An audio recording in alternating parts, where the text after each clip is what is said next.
త్రిమూర్తులను మించినటువంటి బల పరాక్రమం కలిగినటువంటి మహానుభావుడు శ్రీరామచంద్రుడని ఎప్పుడైతే సీతాదేవి రావణాసుడి దగ్గర చెప్పి అతన్ని బెదిరించాలని ప్రయత్నం చేసిందో ఇతనిలో రావణాసుడిలో అహం బయలుదేరింది. నేనైనా తక్కువ వాడిని, నేనంటే ఏమనుకుంటున్నాను నువ్వు అని తన పరాక్రమాన్ని అన్యాపదేశంగా ప్రత్యక్షంగా రెండు రకాలుగా ఇతని రావణ బ్రహ్మ చెప్తాడు. చూడండి ఎలా చెప్తున్నాడంటే, పెరకుదునే ఫణీంద్రు విషభీకర దంష్టలు.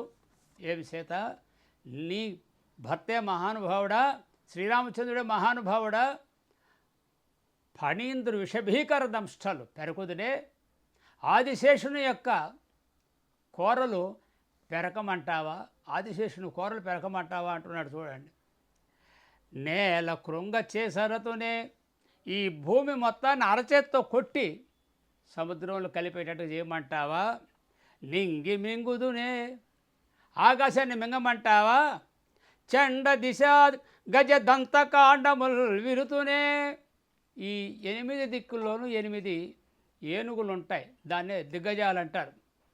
ఆ దిగ్గజాలు ఉన్నాయే ఈ భూమిని మోస్తున్నటువంటి దిగ్గజాలు, ఆ దిగ్గజాల యొక్క పొడవైనటువంటి దంతములను విరిచివేయమందువా, వారిధుల్ పుడిసిల్తునే ఈ సప్త సముద్రాలని పుకిటిలో పెట్టుకోమంటావా, మందరం మంగుటంగు నన్ను చిరుముదునే, అంతేకాదు మందర పర్వతాన్ని నా బొటన వ్రేలుతో పైకి ఎగమేటమందువా, జగంబుల చేతకు దెత్తునే మత్త కాసిని పోసి మదించిన దానా, జగంబులర చేతికి దెత్తునే ఈ ప్రపంచం మొత్తాన్ని నా అరచేతులు పెట్టుకోమంటావా. నేనెవరో ఇప్పుడు నీకు అర్థమైందా, శ్రీరామచంద్రుడే కాదు, పెరకుదునే ఫణీంద్రు విషభీకర దంశాలు ఈ భూమిని మోస్తున్నటువంటి ఆదిశేషుడు ఉన్నాడే, ఆ ఆదిశేషుని యొక్క ఆ కోరలు పెరకమందువా.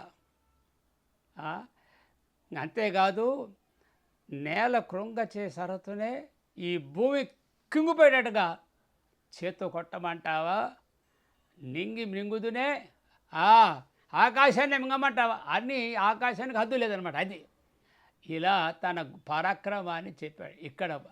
ఇక్కడ నవ్వు పుట్టించే వ్యవహారం ఏమిటంటే, ఇంత మహానుభావుడు రాముడి దగ్గరకు వచ్చి ఎన్ని చెప్పుకోవచ్చు కదా, ఆడవాళ్ళ దగ్గర ఏకాంతంగా ఉన్నటువంటి ఆ ఆడవారి దగ్గర దీని గొప్పతనం నేను చెప్పుకోవాలి.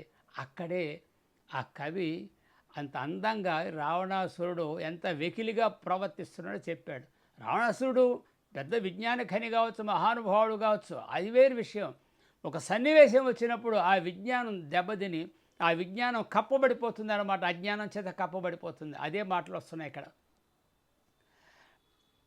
జగంబులు అరచేతికి దెత్తునే మొత్త కాశని ఈ భూమి మొత్తాన్ని ప్రపంచాలు మొత్తాన్ని అరచేతులు పెట్టుకోమంటావా, మదించిన దానా.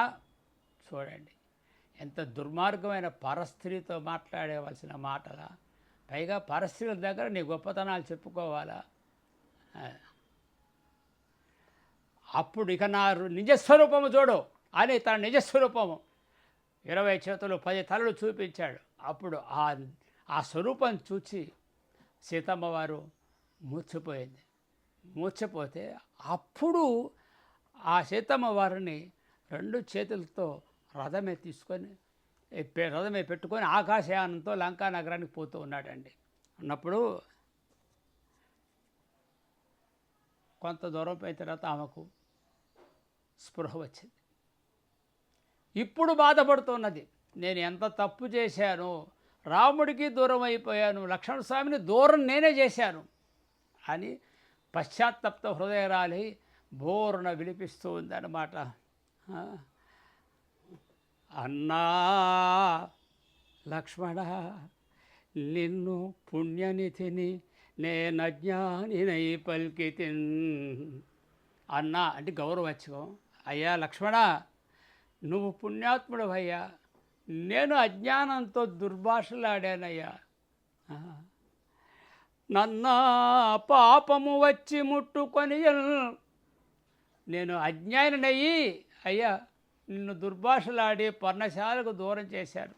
ఆ పాపము ఈ విధంగా నన్ను చుట్టుకున్నదయ్యా. నేను అజ్ఞాని లేకపోతే నిన్ను వదులుకుంటానా. నా పాలి దైవంబవై ఇల్లీచుల్ పరిమార్ప వేగపరతేవే. నా పాలిట దైవంగా వచ్చి రాయ్యా, వచ్చి ఈ నీచుని చంపేసి నన్ను కాపాడయ్యా అని ఇప్పుడు అంటుంది. చూడు ఎంత ఆర్తి, ఆ తల్లి హృదయంలో ఎంతటి ఆర్తి ఉందో.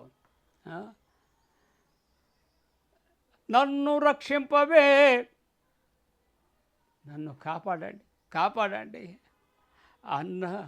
అన్నన్ క్రన్నన చీరవే. ఒకవేళ నాయన నా మీద నీకు కోపం ఉంటే నీ అన్ననైనా క్రన్నన చీరవే, మీ అన్నకైనా తొందరగా చెప్పేసి పంపించాయా. ఇప్పుడు ఆర్తిలో ఏం మాట్లాడుతుందో ఆమెకి అర్థం కాదు. ఏ విధంగానైనా పాపం మొత్తం మీద పని కావాలి ఆ ఉద్దేశంతో.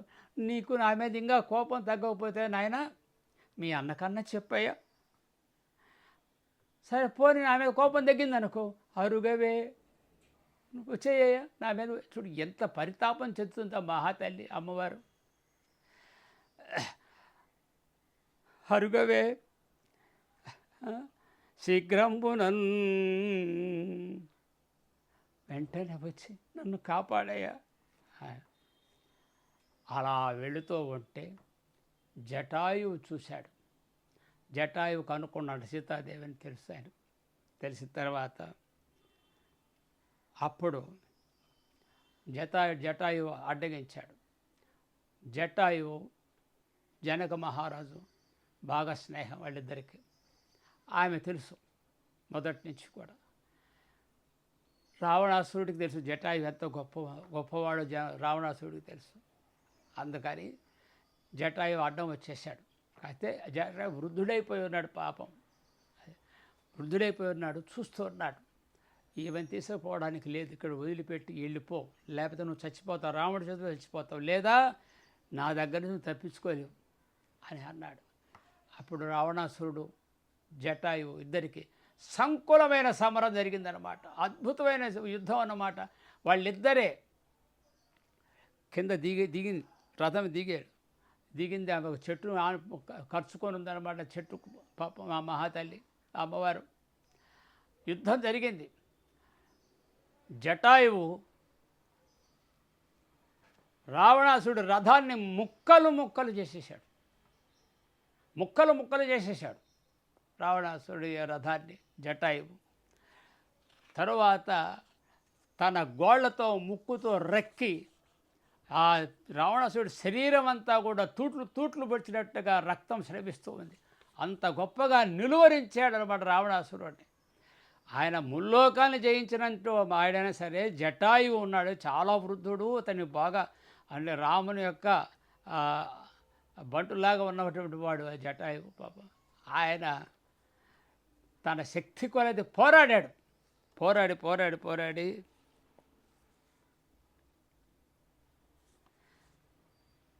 ఆఖరికి ఇక వీలుగాక ఇంకా గతి లేక రావణాసురుడు తన ఖడ్గ ప్రహారంతో జటాయువు రెక్కలు తెగగొట్టేశాడు. అది సంకుల సమరం అంటారన్నమాట. అంటే అన్స్టాప్డ్ బ్యాటిల్ అనమాట. కొన్ని గంటల పాటు ఎదుర్కొన్నాడు, చేశాడు, అన్నీ చేశాడు.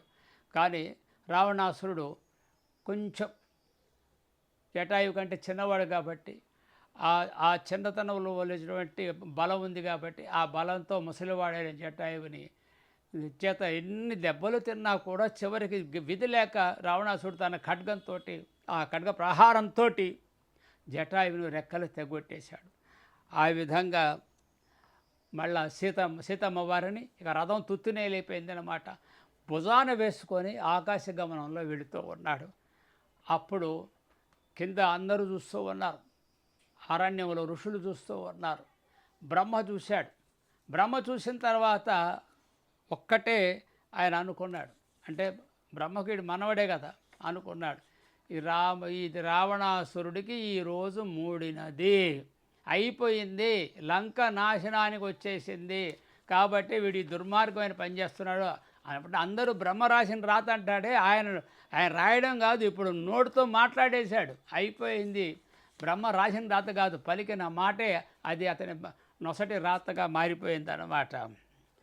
మునులు కూడా ఎప్పుడైతే బ్రహ్మ అలా మాట అన్నాడో మునులు కూడా అదే మాట అన్నారన్నమాట. అదే మాట అన్నారు మునులు కూడా. అని తర్వాత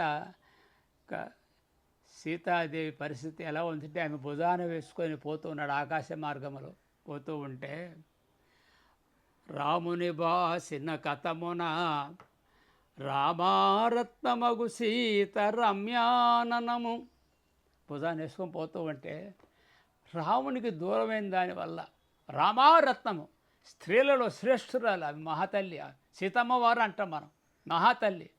ఆమె ఎట్లా ఉందంటే సీతా రమ్యాననము. ఇప్పుడు ఆమె మొహం చూస్తే ఎలా ఉంటుందయ్యా? ఇప్పుడు అందరికి ఊహించుకోవచ్చు మనం. రాముడికి దూరం అయిపోయింది. జటాయు ఆమె వలన జటాయు కూడా ఇక దెబ్బతినిపోయాడు. ఇక రావణాసుడి దగ్గరతో లంక పోతుందన్నమాట. అప్పుడంట ఆమె ముఖం ఎలా ఉందంటే ఉద్దామ వికాస శ్రీకిన్ ధామము కాకుండే, ఎప్పుడు నిరంతరము తేజస్సుతో కలకలటువంటి ఆమె యొక్క ముఖార విందము, ఆ ముఖార విందము కళదప్పిపోయి ఆ విధంగా ఆ మ్రాన్పడినట్లుగా బీతావహైనటువంటి ముఖంతో ఆమె ఆయన భుజం మీద పోతూ ఉంటే ఎలా ఉందంటే దిన సుధాకరుభంగిన్, పగటిపూట చంద్రబింబంలాగా పేలవంగా నిర్జీవవంతంగా ఉందంట ఆమె యొక్క ముఖమండలం. ఆ విధంగా ఆ తల్లి తనకు ఏ గతి లేదు, ఏం చేయాలో అర్థం కాలేదు. మ్లాన ముఖంతో హృదయంతో మ్లాన హృదయంతో ఆమె దిక్కుమొక్కు లేని దానిలాగా పరితాపం చెందుతూ ఉన్నది. కలుచే చెరబడి భీతిన్ కలిగెడు సీతగని. ఇప్పుడు చూడండి ఆ పరిస్థితి ఎలా ఉందంటే కలుచే చెరబడి దుర్మార్గుడి చేత చెరపట్టబడింది ఆ సీతను కానీ దైత్య కలితుడు విగతోద్వల తేజుడు పాండుర మండలునై భానుడుండే నభమునందు. చూడండి వీడేమో వెలిగిపోతున్నాడు. ఆ మిట్ట మధ్యాహ్నం పూట చంద్రుడు ఎలా ఉంటాడో అట్లా ఉందన్నమాట వాడి ముఖం. కానీ ఆమెమో పగటిపూట చంద్రుని వలె దేనవదని ఉన్నది. అలా ఆమెను భుజం తీసుకొని లంకానగరం తీసుకొని పోయాడు. లంకానగరం తీసుకుపోయి తన అంతఃపురంలోకి తీసుకొని పోయాడు ముందు.